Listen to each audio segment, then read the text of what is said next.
And we know that we owe him a debt of gratitude. Yes, sir. And we also know that when the history is written, that in this time, in this hour, that there will be a unanimous consensus that in this period of human history, that this brother is the champion of the oppressed. Not just in America, but throughout the globe. And of course, I'm speaking of the Honorable Mr. Farrakhan. Yes, sir. It's in their names I greet my family, the righteous. The greeting words of peace, assalamu alaikum. Alaikum salam, sir. First of all, I want to thank you all for coming. Thank you, sir. And I hope and I pray to Allah that whatever we say will be true. And when I say true, I mean it like this.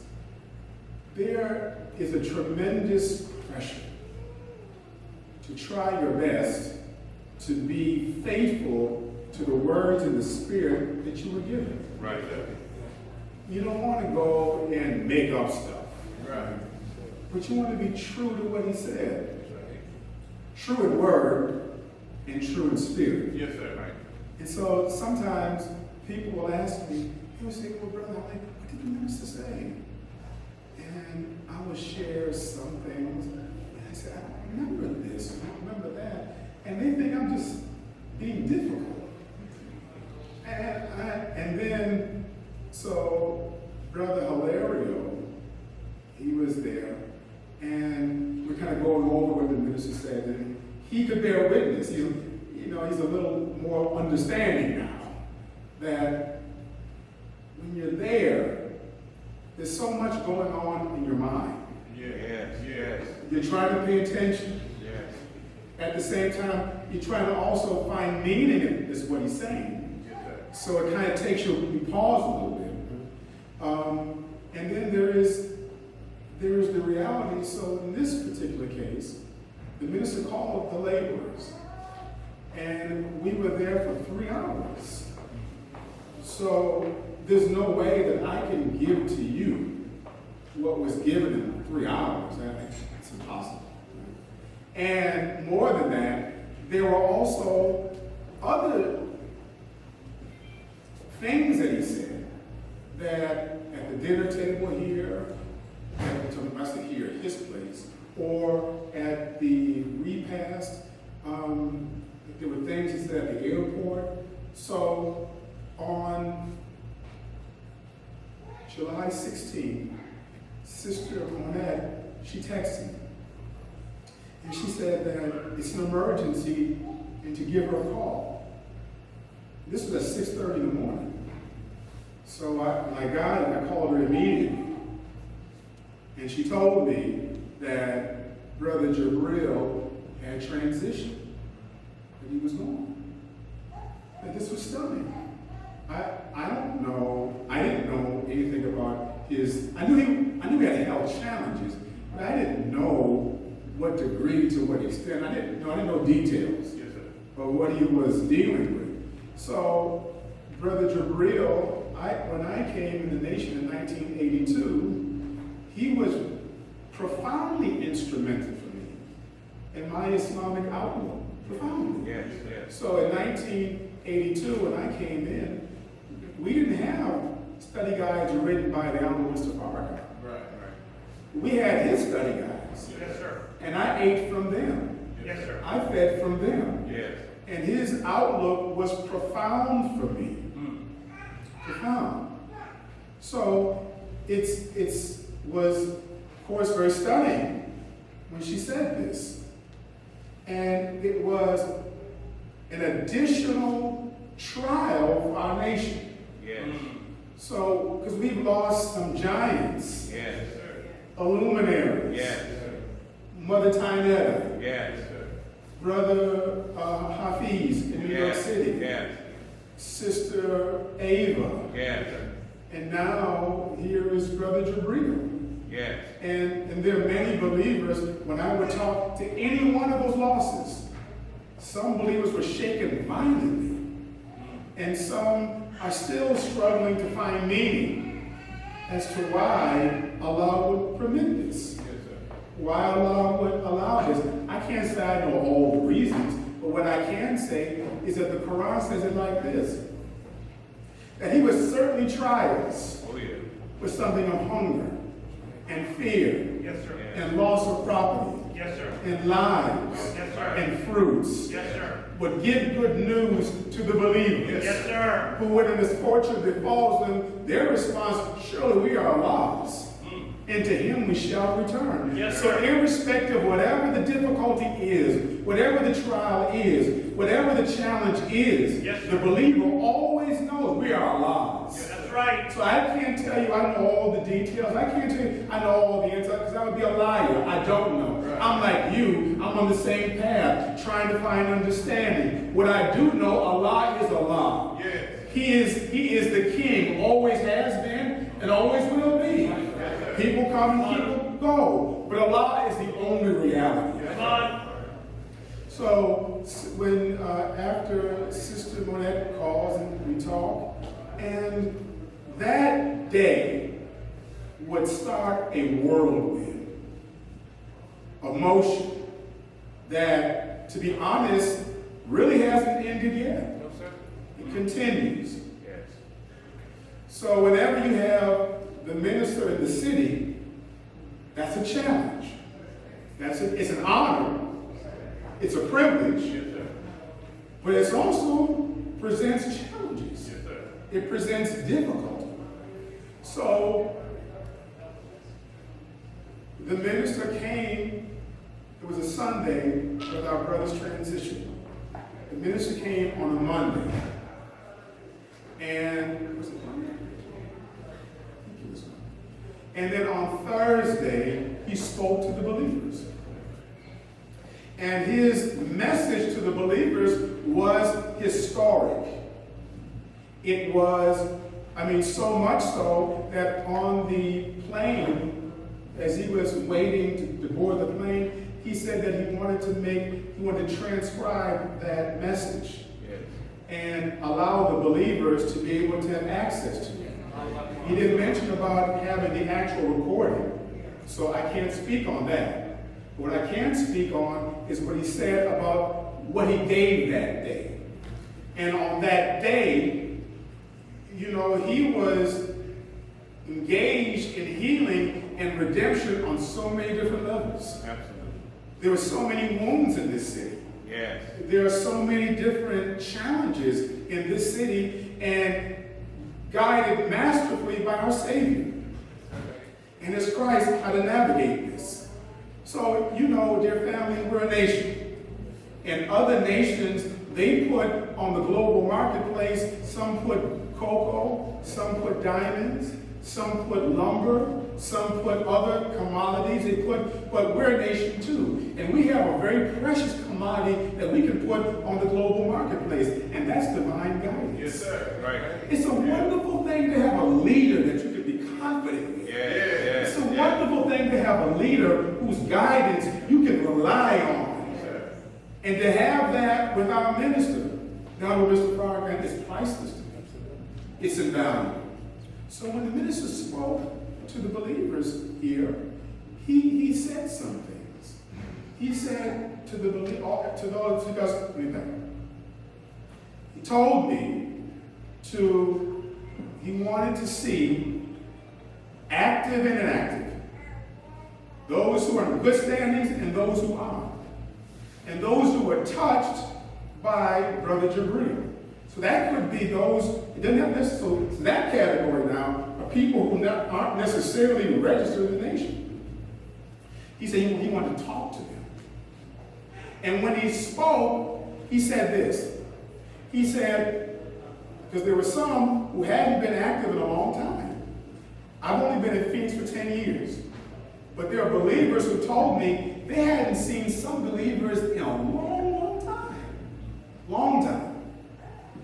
And the minister said to everyone, particularly for those who've been away for a while, he told them, encourage them to come home. That's right. You remember that? Yes, sir. He said, come home. Now, I wasn't quite sure what that meant. Did that mean he was extending amnesty? Does that mean now, so for all of those who perhaps were in class F, does that mean now that that transgression was forgiven and they can come back now? I didn't know. And I asked the other laborers, and they didn't know either what that meant. So the best person to ask what that meant was him. Yes, sir. What did you mean by that? Yes, sir.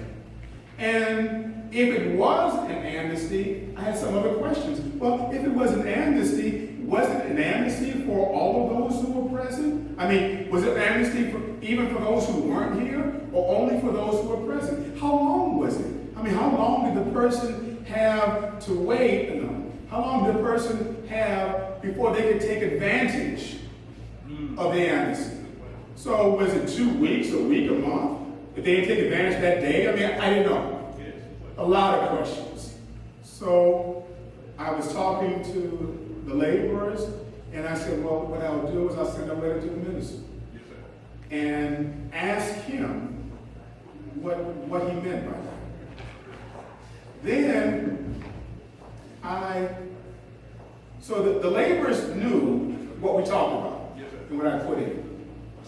But there was a PS, a postscript that I added, but they didn't know about it. Because it wasn't really, I mean, gave it. And I'll tell you what that postscript is in a minute, because it's important to why we asked you to come today. So, we weren't invited to dinner. We were invited for a meeting. And meeting and dinner, they can be two different kind of temperatures. Oh, yeah. So dinner, well, not always. Dinner, in most cases, is a little light. I mean, you can have some very heavy subjects, but, a little lighter. Meeting could be now something a little more intense. It's a meeting. This was a meeting. So after the webcast on Sunday, Brother Jamal, our student captain, he told me that the minister wanted the laborers at 3 o'clock. I'm always nervous. Of course. I've been blessed. I don't know. I mean, one time, this is a while ago, I counted, I've been blessed to have been with the minister at least 75 times. And, and of course, there are other occasions I've been blessed, but I never take it for granted. No, sir. I'm always nervous. Yes, sir. Always. On the phone, if I have to call, sometimes I gotta gird up my loins and say, okay, press the numbers and call, right? Right. So I don't want to give you the impression that I take the minister for granted. Not even a little bit. Yes. Not even a little bit. Like that. So I'm a little nervous. I don't know. And my mind is racing now. Well, what is it? I'm thinking about, okay, what he saw or didn't see. I remember one time the minister said that when you're around a good captain, you tighten your backside up. He said, you're around a good minister, you tighten your thoughts up. And he's the best minister. Oh, yeah. So now I'm thinking of my thoughts. You can read them. What did he see, read, whatever, right? And so I'm going through all these conniptions, and I'm wondering, and some other insecurities are coming up, and just a whole bunch of internal drama as I'm prepared, as we're prepared now to see what does the minister want. Yes, sir. What is he looking for? And so he comes, and we have the pleasantries, and then it didn't take long. He starts going into what he wants to talk about.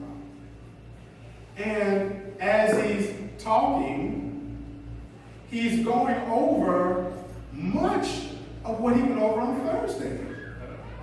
Okay. Now, I don't know with Sister Zanitra, or Brother Jamal, or Brother Hilaria, what they were thinking. Sister Michelle was sick, so she wasn't there.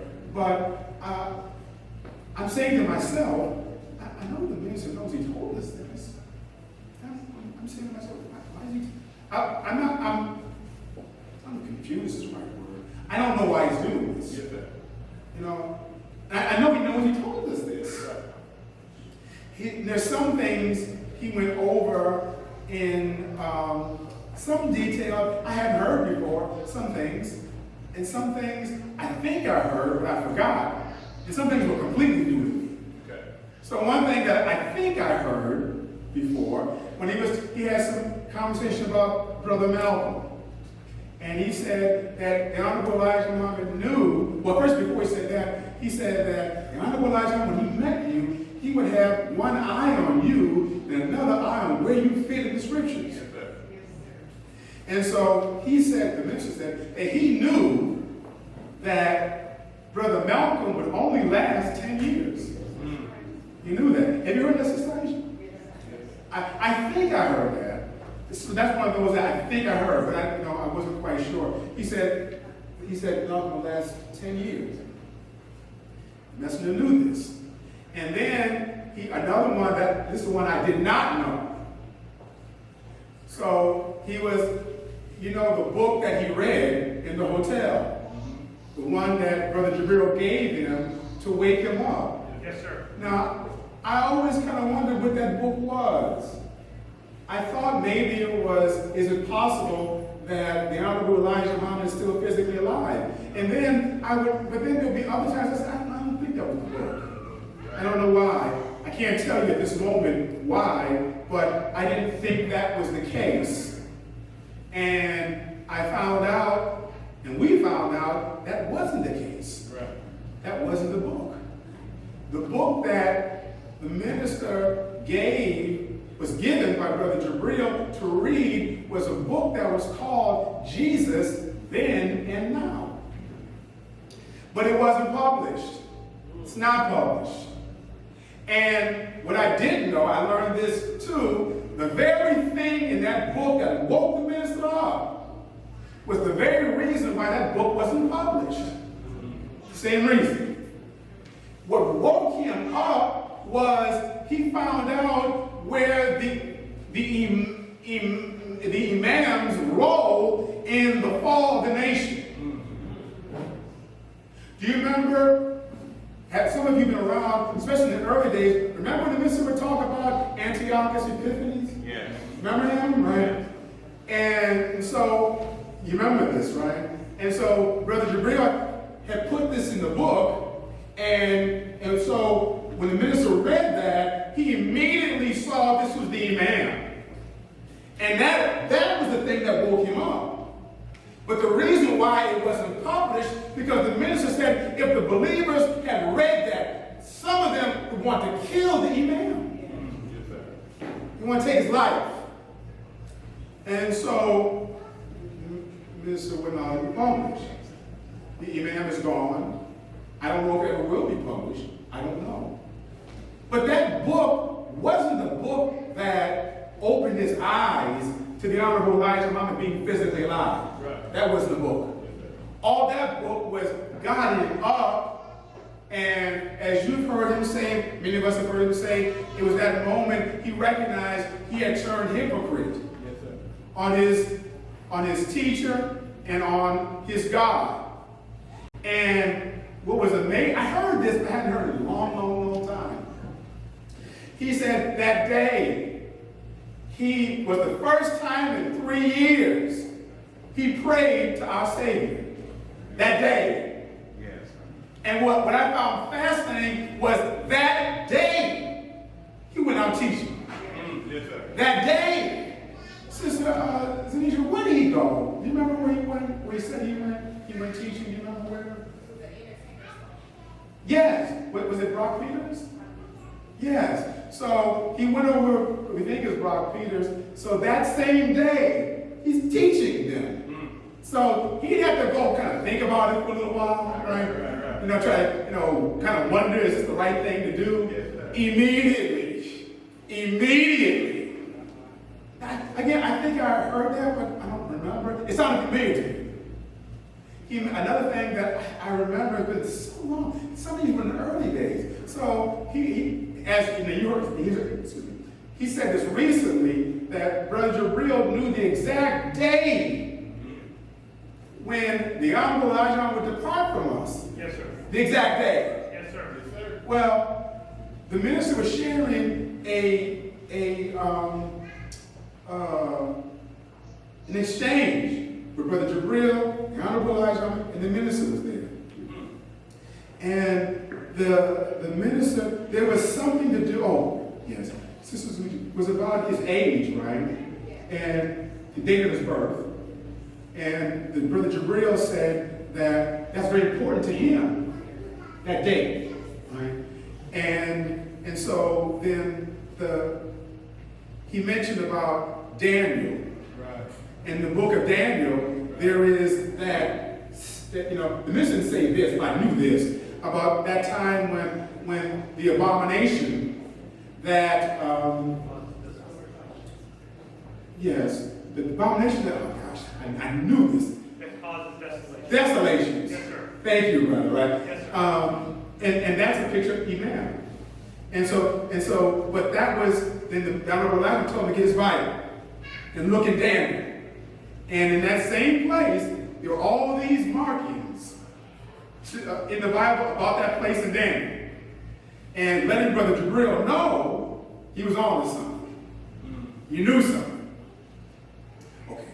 So these are things, again, so the minister, he's talking about going down to Route 66. He's talking about Brock Peters. He's talking about, he didn't mention the seer, though, did he? I don't think he mentioned the seer. Did he mention the seer? He mentioned her? So I was drinking too much. He mentioned the seer. I don't remember the seer. Okay, I remember Brock Peters. So he had all these things, again, and I'm wondering, why is he telling us this? Because I know he knows he told us this, right? Why is he telling us this? Then,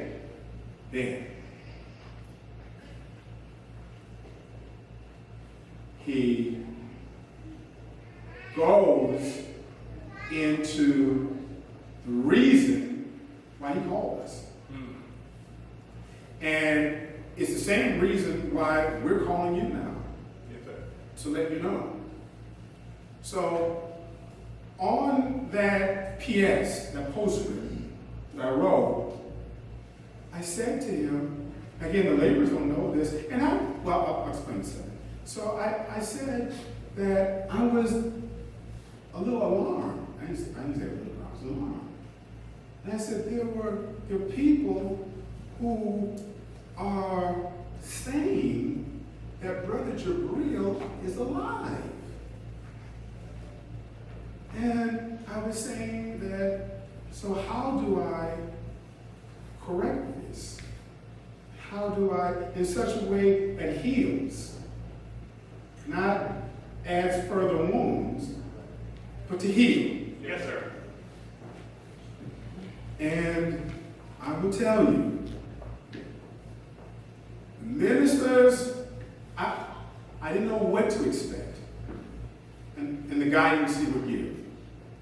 But I didn't hear it. Brother Hilario said he heard it. Brother Jamal said he heard it. And Sister Nisha said she heard it. I think he did. That the minister said, this is the reason why he brought us here. You heard that, right? To address what I'm about to share with you. To address this. This was the core of what motivated him to talk to us. Yes, sir. And by extension, to talk to you. So, I don't know what to expect. I don't know what he's going to say. I don't know what Tony will say to you. But I'll be honest with you. I was unprepared for the tone that he brought it with. Oh, brother. His position was, he said a few things about it. And I want to make it very clear. So the tone that he gives it. So in the beginning now, he's talking to us, getting the same tone I was talking to you, that kind of tone. But now, as we get to this subject, it changes. We get to this subject, now he's talking with that kind of passion. Yes, sir. Like from a roster. Yes, sir. You know, dealing. His voice is raised. He's speaking with emotion.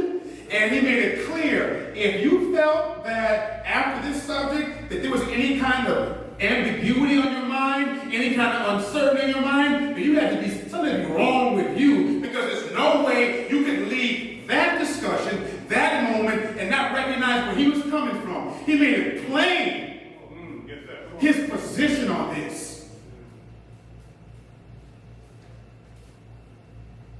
Well, one, about the amnesty. I said, dear Apostle, did you grant amnesty? He said, brother, did I use that word amnesty? Did I say amnesty? No, sir. I didn't say amnesty. I said, come home. I didn't give an amnesty. He said, they got to clean up. They have to go through a process. There's no amnesty. Yes, sir.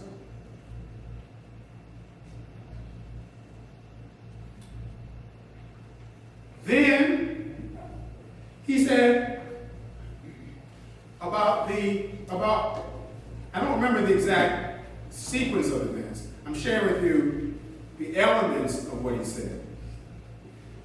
And this was the core of why he brought us. He said, there was a body. Now, my tone does not match his. I mean, his tone was stronger than mine right now. He said, there's a body. The body was, he said his wife, Dr. Patina, she was there. She said, she knows his body. He had surgeries. That's her husband. She knows her husband's body. He said that for those who are saying this, he says this is bordering on hypocrisy. He questioned, for those who are saying this, he questioned whether they believe that the Honorable Elijah Muhammad is still physically alive. Let me tell you what he said. He said that, he's going into this. And so I said to the apostle, now I'm going to share with the believers what you're sharing. And now I'm going to say the same spirit that you're giving it. And so then he kind of gave me a little, he quoted to me the scripture in the Bible. He said, well, brother, you're the teacher. And he said that, and he quoted for me in the Quran where it says, call to the way of your Lord with wisdom and goodly exhortation. Yes. So what I understood with that to mean, well, brother, get a feel of the room. And you take it from there, how to judge this. He said that he didn't want to take me in a corner someplace and tell me about myself. He wanted the laborers to be there because he wanted to strengthen them also. And I'm saying this to us to strengthen us. And he told me, he said, brother, now after I mentioned about me going, now he's kind of putting his words into me as something to say to you. And he said that tell like this, Sister Zanitra, tell me if I'm wrong, but what I remember was he said that Brother Farrakhan said that you may have that belief, right? Is that something? You may have that belief. He said, but you keep it to yourself and don't bring it here. So, for those who may think this, now, he's talking strong. He's talking with passion. He's making it clear this is unacceptable. He's making it clear that this will not infect this body in this nation. Yes, sir. Yes, sir. Yes, sir. Making that clear. Yes, sir. And he said with this, he made the point, he said, he reminded us, now I forgot it, but some of you remember this. He said the Honorable Elijah Muhammad told him that 1/3 of those he would teach would become an enemy to him. Yep. A third. Yes. And he was counting those of us in the room, Brother Hilario, Sister Zanitra, Brother Jamal, myself, Sister Amina was there. All across the globe, all those people he's taught in Mosque Miriam, all those people that he taught here in this mosque in Phoenix. And one out of every three of us will be an enemy to him. And he made it clear again that outside of Chicago, there's more hypocrites in this mosque. Wait. So,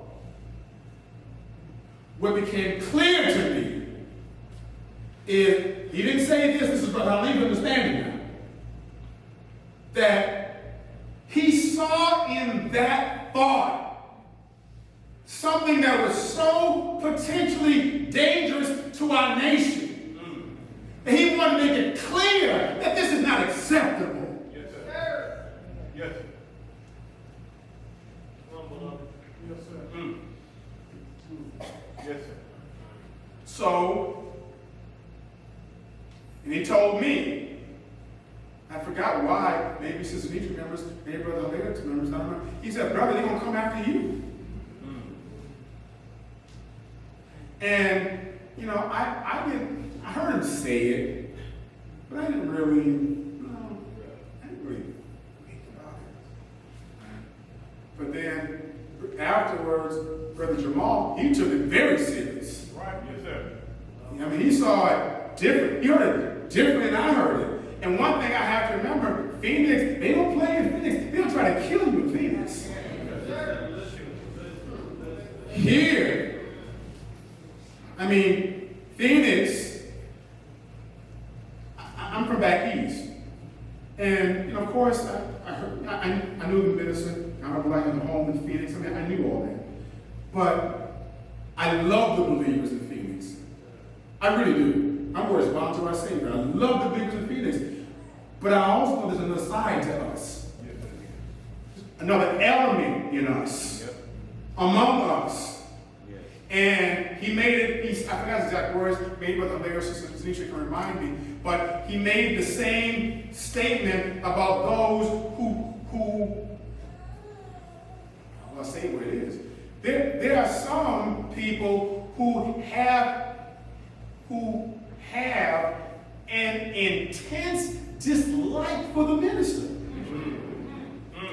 Who say they would, and some of them who say they love Brother Jabril, but have this intense dislike for the minister. And some cross that line from intense dislike to a hatred of the minister. To you, some of you, this seems incomprehensible.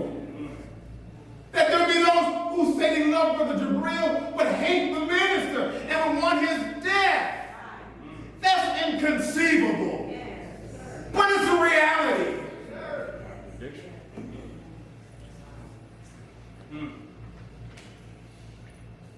So,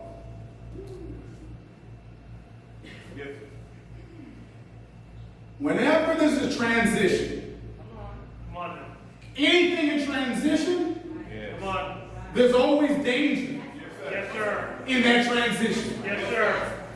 Our nation is in transition. Yes, sir. Our mosque is in transition. Yes, sir. So we can't walk around acting like everything is all right. We would be ill-served to ourselves, to our God, to our nation, to go with blinders on and act like as if everything is all right, because it's not all right. It's a time of danger. It's a time to be watchful. Yes, sir. Do you love your nation? Yes, sir. What if you do, then it calls on the believers to be watchmen and watchwomen. Come on. That's what the scripture says. Watchman on the wall. So we had asked for the processing to come too. And initially, the laborers, they didn't want the process.